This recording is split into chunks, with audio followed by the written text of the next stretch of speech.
Assalamualaikum warahmatullahi wabarakatuh.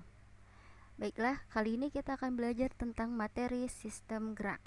Tapi sebelum itu, Ustazah harap anak-anak Ustazah sudah siapkan buku dan alat tulisnya untuk mencatat beberapa hal yang memungkinkan yang penting nanti, karena ada materi yang tidak ada di PPT tapi ada Ustazah sampaikan ya.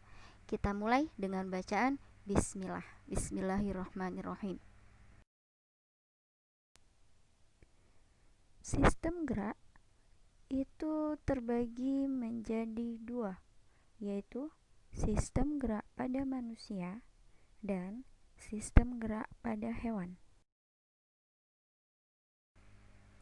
Sistem gerak pada manusia itu ada rangka. Fungsi rangka adalah memberi bentuk dan ukuran tubuh. Kemudian, membentuk persendian yang berfungsi untuk gerakan dan tempat pelekatan otot. Apa hubungannya rangka dengan otot? Nah, otot ini adalah yang menggerakkan rangka. Kenapa? Karena rangka itu adalah sifatnya sebagai alat gerak pasif. Maksudnya bagaimana? Rangka tidak dapat bekerja itu kalau tidak ada otot dan sendi. Nah, makanya rangka disebut sebagai alat gerak pasif. Nah, alat gerak aktif siapa? Alat gerak aktif itu adalah otot dan sendi, ya, itu yang menggerakkan rangka. Jadi kalau misalnya tidak ada otot dan sendi, maka rangka tidak bisa bergerak karena rangka sebagai alat gerak pasif. Kemudian fungsi rangka selanjutnya bekerja sebagai pengungkit dan sebagai penyokong berat badan. Nah, nih, orang yang bertubuh lebih berat dengan orang yang bertubuh lebih kecil, mereka sama-sama bisa berdiri. Kenapa? Karena mereka mempunyai rangka yang dapat menyokong berat badan. Kemudian melindungi organ-organ dalam seperti apa? Seperti otak. Di mana itu? Otak itu di dalam rangka tempurung kepala manusia. Kemudian ada organ sumsum tulang belakang, jantung dan paru-paru. Itu semua dilindungi oleh rangka. Kemudian fungsi rangka selanjutnya tempat pembentukan sel darah dan sel imunitas. Di mana lebih tepatnya? Yaitu tempatnya di sumsum tulang. Dan fungsi rangka yang terakhir adalah untuk menyimpan kalsium. Rangka manusia. Rangka manusia ini terbagi menjadi dua, yaitu ada rangka aksial dan rangka apendikular. Nah, apa rangka aksial ini? Rangka aksial ini adalah untuk melindungi organ dan memelihara postur tubuh. Jadi untuk melindungi organ dalam tubuh kita, itu disebut sebagai rangka aksial. Nah, kemudian fungsi dari apa maksud dari rangka apendikular ini? Fungsi dari rangka apendikular itu adalah sebagai penggerak tubuh. Nah, yang bisa menggerakkan tubuh kita, atau kayak misalnya nih, tangan kita bisa bergerak, bisa menulis, kaki kita bisa berjalan, itu karena adanya rangka apendikular. Oke. Selanjutnya, rangka aksial itu terbagi menjadi 4, yaitu ada tulang tengkorak atau bisa disebut sebagai kepala kita, ya. Kemudian yang kedua itu ada tulang belakang atau biasanya si punggung, ya, tuh terdapat tulang belakang. Dan rangka aksial yang ketiga itu ada tulang dada. Kemudian rangka aksial yang terakhir itu adalah tulang rusuk. Oke. Kemudian rangka apendikular. Rangka apendikular ini terbagi menjadi dua, yaitu ada tulang anggota gerak atas dan tulang anggota gerak bawah. Kita akan pelajari tentang semua ini. Ya, selanjutnya rangka tubuh manusia. Nah, ini gambaran contoh rangka tubuh manusia dari posisi depan dan dari posisi belakang. Jadi, apa bedanya rangka dengan tulang? Nah, kalau rangka ini adalah susunannya. Rangka terdiri dari beberapa tulang-tulang yang menyusun tubuh manusia. Tuh, oke. Jadi, contoh di sini ada gambar rangka tampak dari depan dan rangka tampak dari belakang. Itu ada beberapa tulang. Kalau yang di kepala itu disebut dengan tulang tempurung kepala. Kemudian di wajah kita, di pipi kita itu juga ada tulang, yaitu disebut sebagai tulang wajah. Kemudian tulang selangka itu biasanya kita sebut sebagai pundak. Nah, itu terdapat tulang selangka. Dan tulang belikat itu yang di antara tulang lengan atas dan tulang rusuk itu ada tulang belikat. Kemudian ada tulang dada. Ya, anak bisa dilihat gambar tulang dada. Tulang dada dengan rusuk itu beda. Kalau tulang dada itu adalah untuk melekatnya tulang rusuk. Ya. Kemudian ada tulang lengan atas, ya, dan tulang pengumpil. Ini sering kita lupakan nih. Tulang pengumpil dan tulang hasta. Jadi, tulang lengan bawah kita itu ada dua. Ada tulang pengumpil dan tulang hasta. Yang mana tulang pengumpil? Ini cara menghafalnya ya. Jempol tangan kita itu lurus dengan tulang pengumpil. Diingat ya. Di mana lurusan jempol tangan kita itu ada lurusannya dengan tulang pengumpil. Oke, berarti selebihnya tinggal tulang hasta. Oke. Ke bawah lagi, itu ada tulang gerak bawah, yaitu ada tulang paha, tulang lutut. Oke, di bawahnya lagi itu ada dua, sama dengan tulang lengan bawah kita, lengan tangan yang bawah kita. Itu ada dua tulang. Kalau pada kaki, di betis biasanya kita sebut, itu ada dua tulang, yaitu tulang kering dan tulang betis. Bagaimana cara membedakannya? Ini yang sering keluar ini, yang mana tulang kering, yang mana tulang betis. Nah, caranya sama seperti kita membedakan tulang pengumpil dan hasta tadi. Jadi, yang mana yang segaris lurus dengan jempol kaki kita itu adalah tulang kering. Oke, jadi selebihnya yang tidak segaris lurus dengan jempol kita itu tulang betis. Oke, selanjutnya tulang itu terbagi menjadi dua, yaitu ada bentuk tulang itu beda-beda. Kemudian bentuk tulang ini terbagi menjadi 4, yaitu ada tulang pipa atau biasa disebut sebagai tulang panjang. Kemudian ada tulang pendek. Nah, dua tulang ini memang berdasarkan ukurannya. Kenapa disebut tulang pipa? Karena memang lebih panjang seperti pipa. Kemudian tulang pendek itu berarti ukurannya lebih pendek. Kemudian bentuk tulang yang ketiga itu ada tulang pipi. Tulang pipi itu berbentuk tipis, ya. Kemudian ada bentuk tulang yang tidak beraturan. Nah, tulang yang kedua itu ada jenis tulang. Oke. Jenis tulang terbagi menjadi dua, yaitu ada jenis tulang rawan. Apa itu jenis tulang rawan? Jenis tulang rawan itu bersifat lunak, lentur, tidak mudah patah, dan kaya kolagen, kalsiumnya hanya sedikit. Kenapa begitu? Karena kalau kalsiumnya banyak berarti bukan tulang rawan. Kenapa? Karena tulang rawan itu lentur. Contohnya nih, di mana tulang rawan kita? Yaitu salah satunya ada di telinga kita. Coba dipegang telinganya, lentur nggak? Nah, kalau lentur berarti itu disebut sebagai tulang rawan. Oke, selanjutnya tulang sejati. Tulang sejati atau biasa disebut sebagai tulang keras itu bersifat keras, kaku, tersusun atas sel-sel osteosit dan terdiri dari banyak kalsium. Oke. Jadi itu bedanya tulang rawan dan tulang sejati. Nanti kita pelajari contoh-contohnya.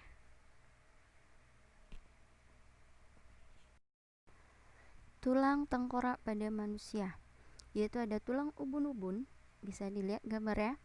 Kemudian tulang kepala belakang, tulang pelipis, tulang pipi, itu letaknya di pipi. Kemudian tulang dahi, tulang baji, tulang air mata. Tulang air mata ini adalah fungsi yang adalah untuk melindungi mata. Tulang hidung, nah ini bentuk hidung manusia itu berbeda-beda. Ada yang mancung, ada yang kurang mancung. Itu berdasarkan bentuk tulang hidungnya. Kemudian di bawah hidung itu ada rahang atas. Kemudian di bawah bibir kita itu ada tulang rahang bawah.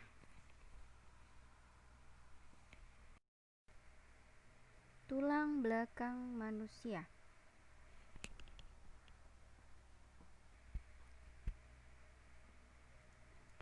Tulang belakang itu ada tulang atlas, oke. Kemudian ada 7 ruas tulang leher. Kemudian ada 12 tulang punggung. Nah, jadi tulang punggung tuh ada berapa? Ada berapa ruas? Itu ada 12 ruas. Kemudian ada tulang kelangkang dan tulang ekor. Nah, itu terdapat di bagian belakang kita. Kemudian ada 5 ruas tulang pinggang. Nah, oke. Jadi perlu kalian tahu, tulang punggung dan tulang pinggang itu berbeda, ya. Tulang punggung itu ada 12 ruas, sedangkan tulang pinggang itu ada 5 ruas. Dan di tulang kelangkang dan tulang ekor itu bisa dilihat di gambarnya, ya. Kemudian ada tulang dada dan tulang rusuk manusia. Nah, ini tulang rusuk dan tulang dada itu terbagi menjadi beberapa tulang, yaitu ada kepala tulang dada dan badan tulang dada. Nah, tadi fungsi tulang dada itu adalah untuk melekatnya tulang rusuk. Oke. Nah, ini tulang rusuk itu ada namanya tulang rusuk sejati dan tulang rusuk palsu. Bisa dilihat di gambar posisi tulang rusuk sejati dan tulang rusuk palsu. Kemudian ada taju pedang itu di bawah badan tulang dada. Kemudian di belakang itu ada tulang rusuk melayang. Oke. Tulang bahu pada manusia. Oke, ini ada 2 gambar, yaitu ada posisi tulang bahu dari depan dan posisi tulang bahu dari belakang. Tulang bahu ini ada 2, yaitu ada tulang selangka yang tadi kita bahas, kemudian ada tulang belikat. Bisa dilihat gambarnya ya. Tulang anggota gerak atas. Nah, tulang anggota gerak atas berarti yang di mana? Berarti kalau yang atas berarti yang di tangan. Nah, ini macam-macam tulangnya, yaitu ada tulang lengan atas, kemudian tulang pengumpil dan tulang hasta. Masih ingat tadi? Kalau yang lurusan dengan jempol tangan kita berarti tulang pengumpil. Kemudian ada tulang pergelangan tangan dan tulang telapak tangan. Nih, ingat, dimana kalau bisa pada perempuan itu menggunakan gelang, itu terletak di antara tulang pergelangan tangan. Kemudian ada tulang telapak tangan dan tulang jari tangan. Terus ada tulang anggota gerak bawah, berarti yang di mana? Ini berarti yang di kaki kalau gerak bawah. Ini ada beberapa tulang, yaitu ada tulang paha, tulang tempurung lutut atau biasa kita sebut sebagai lutut ya. Kemudian ada tulang betis dan tulang kering. Ini masih ingat tadi? Yang lurusan jempol kaki kita berarti tulang kering. Kemudian ada tulang pergelangan kaki, sama dengan pergelangan tangan ya. Kemudian pergelangan kaki juga mempunyai pergelangan. Kemudian ada tulang telapak kaki. Nah, hampir sama dengan tangan tadi. Tangan juga mempunyai tulang telapak. Kemudian ada tulang jari kaki. Tulang yang terakhir itu adalah tulang gelang panggul, yaitu sebagai pembentuk tulang badan pada manusia. Nah, tulang ini terdiri dari 2 tulang usus, bisa dilihat di gambar, ada 2. Kemudian 2 tulang kemaluan, oke, dan 2 tulang duduk. Nah, selain itu juga ada tulang acetabulum. Apa itu? Itu biasa disebut sebagai tulang cekung sendi. Bisa dilihat juga di bukunya ya. Di bukunya juga ada contohnya. Contoh-contoh macam tulang gelang panggul. Nah, tulang gelang panggul ini terdapat sendi dengan tulang paha. Nah, jadi dia menyambung dengan paha kita ya, yang disebut sebagai sendi panggul.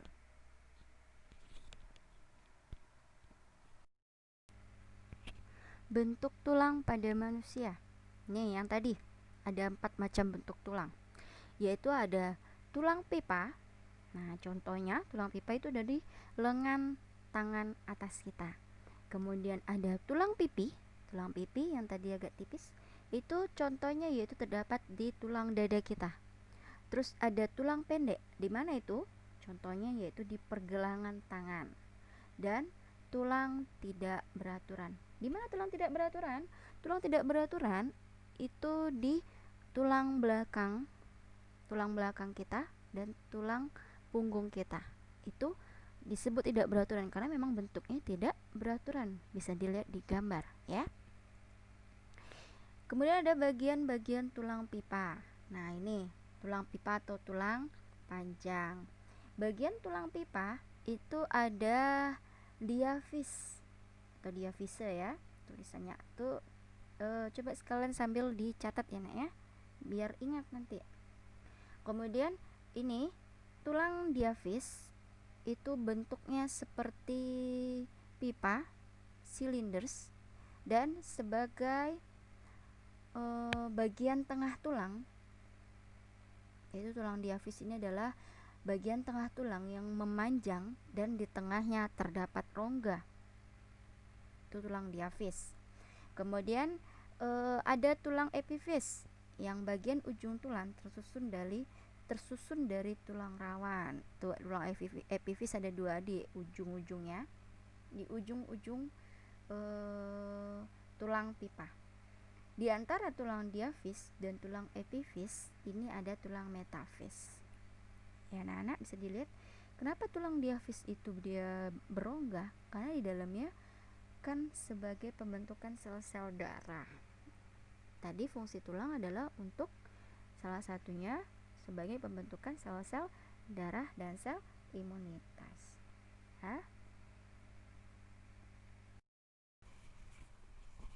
Struktur tulang.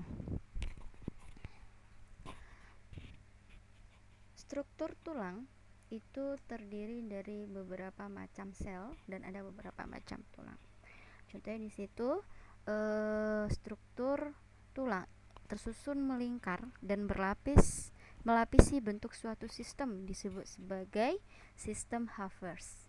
Nah, sistem Haffers itu dia di tengah lingkaran itu terdapat saluran yang disebut sebagai saluran sistem Haffers. Saluran Haffers. Jadi sistem Haffers ini adalah untuk menyalurkan makanan. Karena di dalam saluran Haffers itu terdapat pembuluh darah dan saraf untuk memberikan makanan pada sel-sel tulang. Jadi tulang itu juga mempunyai sel. Di sekitar saluran Haffers terdapat lamela yang tersusun secara berlapis dan melingkar. Pada lamela ini terdapat lakuna ya, ada gambar lakuna di situ. Nah, lakuna ini terdapat sel-sel tulang. Sel-sel tulang itu disebut sebagai osteosit. Ya, dicatat tuh ya. Osteosit itu adalah sel-sel tulang. Sel-sel tulang itu dibentuk dari arah dalam keluar secara konsentris. Di sekeliling sel-sel tulang ini terbentuk matriks tulang yang banyak mengandung protein dan zat kapur. Jadi apa sih fungsi zat kapur? Karena tulang keras atau tulang sejati itu pasti dia terdiri dari zat kapur. Zat kapur ini adalah untuk menjadikan tulang itu keras. Di antara sel tulang dan sel tulang lainnya terdapat saluran halus yang disebut kanalikuli. Nah, apa fungsinya? Kanalikuli ini adalah zat makanan yang disalurkan dari saluran Haffers tadi. Kemana? Ke sel tulangnya. Ya, itu juga ada tulang kompa. Nah, trabekula, apa tulang trabekula? Tulang trabekula itu adalah tulang yang berbentuk seperti bunga karang. Bisa dilihat di gambarnya ya. Jadi dalam tulang itu juga mempunyai banyak pembuluh darah, tidak hanya di luar tulang, dalam tulang juga ada, karena tulang membutuhkan makanan. Jadi tidak hanya manusia yang membutuhkan makanan, tulang kita juga membutuhkan makanan. Salah satunya apa? Salah satunya adalah contohnya protein supaya tulang kita lebih kuat. Kemudian kalsium. Nah, itu dia. Ya, anak-anak. Selanjutnya jenis tulang. Ya, masih ingat jenis tulang itu ada dua, yaitu ada tulang keras atau tulang sejati atau bisa disebut sebagai tulang kompa. Kemudian ada tulang rawan. Tulang rawan itu nama lainnya adalah kartilago, tulang kartilago. Tulang sejati itu adalah tulang yang keras, bisa tahu ya. Contohnya kayak misalnya tulang tempurung kepala kita itu termasuk tulang sejati. Tulang betis, tulang kering itu termasuk tulang sejati. Nah, sekarang tulang rawan atau kartilago. Kartilago itu tersusun atas sel-sel tulang rawan. Jadi tulang ini juga tersusun atas sel. Dan awalnya tulang rawan ini terbentuk pada waktu bayi. Kemudian secara bertahap itu berubah menjadi tulang keras. Tapi tidak semua menjadi tulang keras. Contohnya yaitu kalau yang tidak keras, maksudnya yang tulang rawan itu yaitu tulang hidung kita, tulang daun telinga, dan tulang tenggorokan. Itu termasuk dalam tulang kartilago. Nah, tulang rawan ini merupakan contoh dari jaringan ikat yang berfungsi adalah untuk menunjang tubuh kita. Berdasarkan matriks penyusunnya, tulang rawan itu terbagi menjadi 3. Ada tulang rawan hialin, contoh di gambar itu ya, gambar itu termasuk contoh tulang rawan hialin. Apa maksud dari tulang rawan hialin ini? Yaitu merupakan tulang rawan sederhana dengan matriks homogen dan terdapat pada ujung tulang tangkai, tulang lengan, sendi-sendi tulang, dinding tenggorokan, serta antar tulang rusuk dan tulang dada. Itu penyusun tulang rawan hialin. Kemudian ada tulang rawan elastis. Tulang rawan elastis. Tulang rawan elastis ini tersusun atas matriks yang mengandung serabut elastis. Jadi sifatnya lentur dan mudah kembali ke bentuk semula. Yaitu terdapat pada hidung dan daun telinga. Contohnya hidungnya dipencet, pasti kembali lagi kan? Itu kenapa? Karena terdapat tulang rawan elastis. Kemudian ada tulang rawan serabut atau fibrosa. Itu tersusun atas matriks yang mengandung serabut kolagen atau fibrosa yang berfungsi dalam memberikan sokongan dan proteksi. Tulang rawan serabut ini terdapat pada hubungan antar tulang vertebrat atau vertebrata atau biasa disebut tulang belakang. Masih ingat kan vertebrata dengan invertebrata? Jadi terhubung antar tulang vertebrata yang terdapat pada bagian punggung itu tulang rawan serabut. Ya, itu disebut atau penyusun tulang rawan atau tulang kartilago. Sendi. Sendi ini ada komponen penunjang sendi atau penyusunnya, yaitu sendi terdiri dari beberapa komponen. Ada ligamen, kapsul sendi, cairan sinovial, dan tulang rawan hialin yang digambar tadi ya. Kemudian ada tipe persendian. Tipe persendian atau macam-macam sendi itu ada 3, yaitu ada sendi diartrosis. Apa maksud dari sendi diartrosis? Ini adalah sendi gerak. Kemudian ada sendi sinartrosis. Sinartrosis ini adalah sendi mati. Nah, sekarang sendi diartrosis atau sendi gerak. Namanya juga gerak, berarti ini sendi yang terdapat pada tulang-tulang yang dapat digerakkan. Contohnya sendi peluru. Nanti kita bahas ya di mana sendi peluru. Kemudian ada sendi putar, sendi pelana, sendi engsel, dan sendi luncur. Nah, sendi sinartrosis atau sendi mati ini terbagi menjadi 2, yaitu sinartrosis sinkondrosis.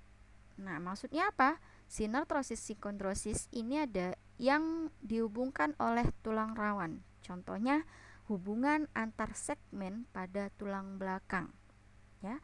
Kemudian sendi sinartrosis sinfibrosis itu yang tulangnya dihubungkan dengan jaringan ikat fibrosa. Contohnya di mana? Contohnya adalah persendian tulang tengkorak. Jadi contoh sendi sinartrosis itu terbiasa terdapat pada sendi antar tulang tengkorak yang disebut sebagai sutura, yaitu terdapat pada gomfosis atau penghubung gigi dan tengkorak. Itu sendi sinartrosis. Ingat ya, ada sendi mati, ada sendi gerak atau sendi diartrosis. Kalau sendi mati itu sinartrosis. Nah, sendi yang selanjutnya itu ada sendi amfiartrosis atau sendi kaku. Sendi kaku ini adalah memungkinkan pergerakan yang sifatnya terbatas. Jadi tidak bisa bergerak bebas. Tapi tidak juga bisa disebut sebagai sendi kaku karena dia bisa bergerak tapi terbatas, ya. Sendi kaku ini terdapat pada ruas-ruas tulang belakang dan serta pada pinggul, ya. Ada 3 jenis sendi ya, bisa diingat atau dicatat supaya tidak lupa. Oke, ingat ada sendi mati sinartrosis, sendi kaku amfiartrosis, sendi gerak diartrosis. Bagian-bagian persendian yaitu ada periosteum. Periosteum ini mengandung pembuluh darah, serat saraf, osteoblast dan osteoklas. Fungsinya adalah untuk melindungi, menutrisi dan membantu proses pembentukan tulang. Dan bagian persendian juga ada tulang yang membentuk persendian. Kemudian ada membran sinovial, saluran Havers, sama seperti yang tadi, saluran Havers adalah untuk saluran makanan, tulang rawan hialin. Kemudian ada jaringan ligamen. Nah, fungsi dari jaringan ligamen ini adalah untuk menyambungkan atau menghubungkan antara tulang yang satu dengan tulang yang lain. Kemudian ada jaringan yang lain, yaitu ada jaringan tendon. Dicatat ya. Jaringan tendon itu adalah untuk menghubungkan antara otot dengan tulang. Ini yang biasa sering keluar di pertanyaan, ligamen dengan tendon. Oke. Persendian sinartrosis atau sendi mati. Contohnya adalah tengkorak atau tempurung kepala. Itu terdapat sendi sinartrosis. Terus ada sendi diartrosis atau sendi gerak. Itu ada contoh sendi putar. Apa sendi putar? Sendi putar adalah sendi yang memungkinkan gerakan berputar atau berotasi. Contohnya hubungan antar tulang tengkorak dengan tulang belakang atau tulang atlas, ya, itu sendi putar. Atau biasanya sih hubungan antara tengkorak dengan leher, itu bisa juga disebut dengan sendi putar. Terus ada sendi peluru. Sendi peluru adalah sendi yang memungkinkan pergerakan ke segala arah. Berbeda dengan putar tadi ya. Kalau putar dia dapat berputar atau berotasi. Kalau peluru hanya bergerak ke segala arah. Contohnya hubungan antar tulang lengan atas dan tulang belikat. Atau contoh kalau digambar itu tulang paha dengan tulang gelang panggul. Bisa digerakkan kalau tulang lengannya itu bisa bergerak ke segala arah. Terus ada sendi engsel. Sendi engsel adalah sendi yang memungkinkan gerakan satu arah, hanya satu. Contoh di sini adalah sendi siku. Tuh bisa digerakkan di siku. Sikunya hanya bergerak satu arah. Dan sendi lutut. Itu juga contoh dari sendi engsel. Terus ada sendi pelana. Apa sendi pelana? Sendi pelana adalah sendi yang memungkinkan beberapa gerakan rotasi namun tidak ke segala arah. Berarti terbatas ya. Contohnya adalah hubungan antar tulang telapak tangan dan jari tangan. Itu contoh sendi pelana. Kemudian ada sendi geser. Sendi geser ini biasanya disebut sebagai sendi luncur, yang berfungsi supaya tulang dapat bergerak ke depan dan ke belakang dengan menggeser di antara tulang lain. Contohnya di sini tulang pergelangan tangan dan tulang pergelangan kaki. Dan di antara tulang belakang itu ada sendi geser. Terus ada sendi gulung. Nah, sendi gulung ini nama lainnya adalah sendi kondiloid yang berfungsi supaya tulang dapat bergerak dan berotasi di setiap arah kecuali aksial. Contohnya adalah pada pergelangan tangan yang terletak di antara tulang metakarpal dan tulang palangeal. Ya. jenis otot. Otot apa tadi? Otot sebagai alat gerak aktif yang menggerakkan tulang atau organ manusia. Kemudian sini jenis otot ada 3, yaitu ada otot rangka. Otot rangka itu disebut sebagai otot lurik. Bentuk otot lurik atau otot rangka itu selnya bulat memanjang dan banyak inti terdapat di tepi. Itu otot rangka. Kemudian dia bekerja secara sadar dan mudah lelah. Reaksinya cepat. Berarti terdapat di mana? Kalau rangka berarti dia terdapat di rangka atau di tulang. Kenapa begitu? Contohnya nih, kalau misalnya anak ustazah banyak menulis, pasti tangannya lelah kan? Kenapa? Karena terdapat otot rangka. Itu bekerja secara sadar. Oh, sadar kita melangkah, sadar kita berlari, sadar kita melakukan sedang menulis. Itu terdapat ada otot rangka. Kemudian yang kedua itu ada otot polos. Otot polos itu berbentuk ujung sel meruncing dan inti atau nukleusnya itu berjumlah hanya 1 di tengah. Itu otot polos. Kerja otot polos yaitu bekerja secara tidak sadar dan reaksinya lambat. Sifat kerjanya otot polos itu bekerja tidak mudah lelah. Letak di mana berarti? Otot polos itu sebagai penyusun atau pembungkus organ-organ dalam tubuh kita. Contohnya, dinding usus kita itu dilapisi oleh otot polos dan pembuluh darah. Contohnya nih, tangan kita meskipun diangkat ke atas itu tetap akan darahnya akan mengalir ke atas. Kenapa begitu? Karena terdapat otot polos yang bekerja secara tidak sadar. Buktinya, sadar nggak kita kalau misalnya darah kita itu sedang mengalir setiap detiknya? Tidak kan? Nah, itu karena adanya otot polos dan bekerja juga tidak mudah lelah. Kalau lelah berarti darah kita berhenti mengalir. Itu sifat dari otot polos.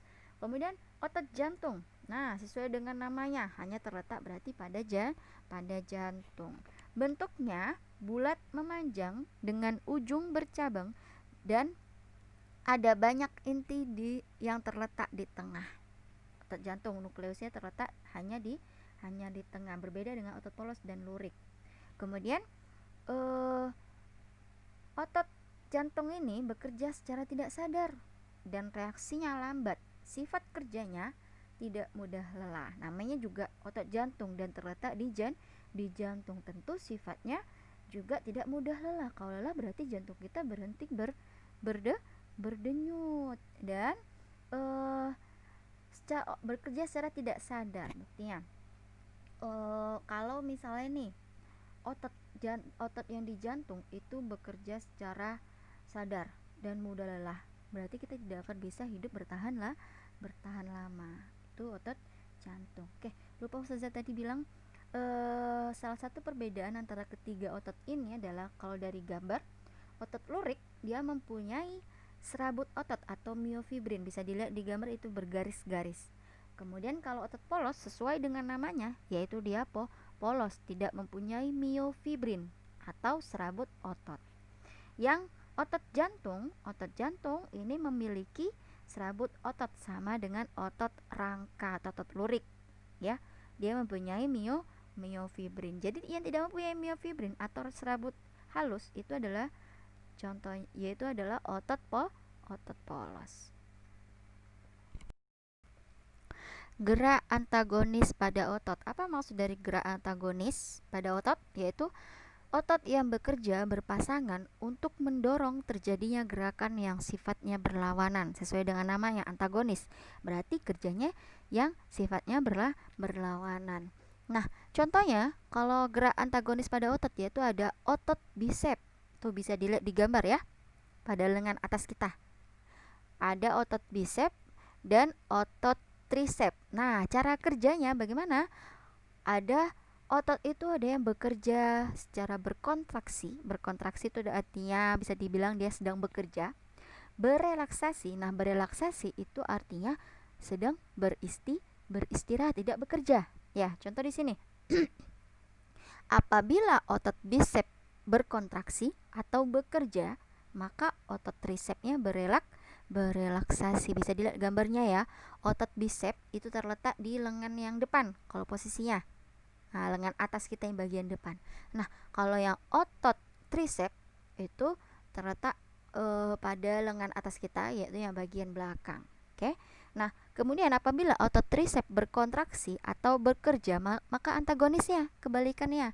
Otot bicep berelaksasi.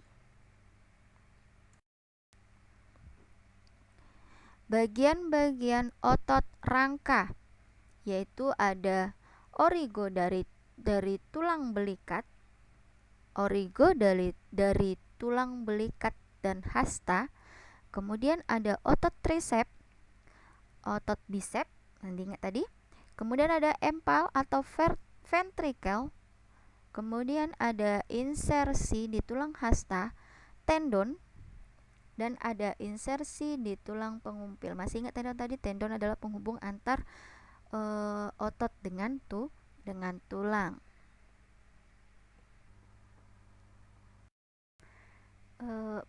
Rangka pada ikan. Rangka pada ikan yaitu pada dasarnya terdiri dari kepala, badan, dan ekor. Nah, di kepala itu terdapat rangka atau tulang tengkorak, tulang mata, dan rongga insang. Kemudian di badan itu terdapat tulang belakang, tulang sirip punggung, tulang sirip dada, tulang rusuk, tulang perut. Dan ekor itu ada sirip ekor. Kemudian tulang badan itu ada sirip belakang. Itu ya, silakan diperhatikan gambarnya. Kemudian ada rangka amfibi. Tahu amfibi? Amfibi itu adalah hewan yang dapat hidup di dua tempat. Nah, ini contohnya rangka kata. Rangka kata itu ada rongga mata, ada kranium, ada tulang kranium, ada tulang ulna, tulang radius, tulang humerus.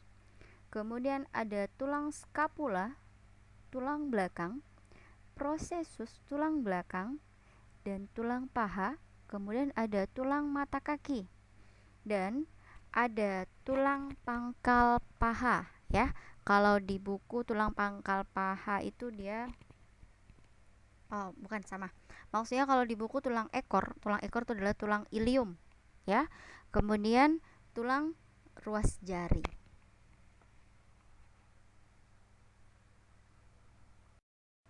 Rangka pada reptil. Reptil masih ingat? Reptil adalah hewan melata ya. Itu ada tulang kranium, tulang humerus, tulang radius, tulang jari, tulang ulna, tulang scapula, tulang vertebrate atau tulang belakang, tulang rusuk, tulang punggung, tulang paha, tulang betis, tulang ruas jari, dan tulang telapak kaki. Pada rangka hewan aves ya atau unggas. Sini contoh gambarnya adalah rangka tulang merpati.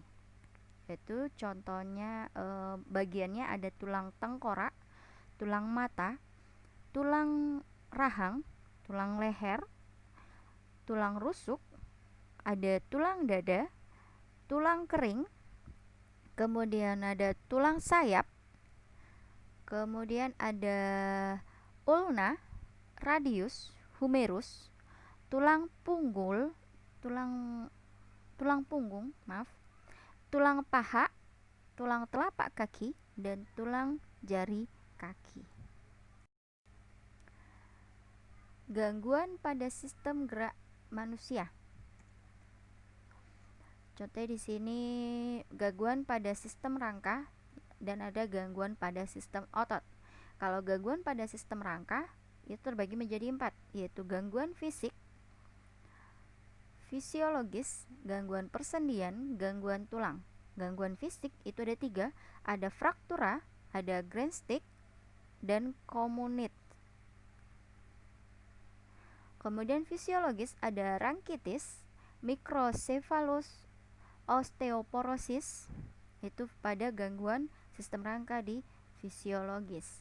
Gangguan persendian itu ada dislokasi, kemudian ada terkilir, ankilosis, artritis, dan gangguan pada tulang belakang. Nah, ini dia, ada skoliosis, kemudian ada kifosis, lordosis, dan subluxasi. Nanti kita pelajari semua ya. Kemudian ada gangguan pada sistem otot, yaitu ada atrofi, hipertrofi, hernia abdominalis, tetanus, distrofi otot, miastenia gravis. Ini gangguan pada rangka. Ini contohnya yaitu fraktura. Fraktura itu adalah perubahan tata letak tulang karena patahnya tulang metacarpus atau tulang metatarsus.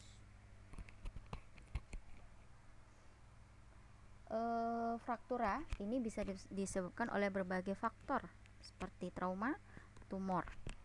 Kemudian ada gangguan selanjutnya, yaitu ada gangguan rangkitis. Rangkitis adalah pelunakan tulang pada anak-anak, yang biasa terjadi pada anak-anak karena kekurangan vitamin D. Ini penyakit rangkitis itu penyakit anak yang paling sering terjadi. Itu contohnya di gambar itu, kakinya agak bengkok ya. Itu diakibatkan karena kekurangan vitamin D. Vitamin D dari mana? Salah satunya adalah dari matahari. Makanya kenapa bayi itu harus dijemur? Karena apa? Karena kebutuhan vitamin D-nya itu tercukupi. Kemudian ada gangguan tulang yang mengalami osteoporosis. Osteoporosis ini apa? Ini adalah kondisi kekurangan kepadatan tulang, dan itu menyebabkan tulang menjadi keropos dan mudah patah. Ini biasanya terjadi pada orang lansia atau lanjut usia. Makanya dia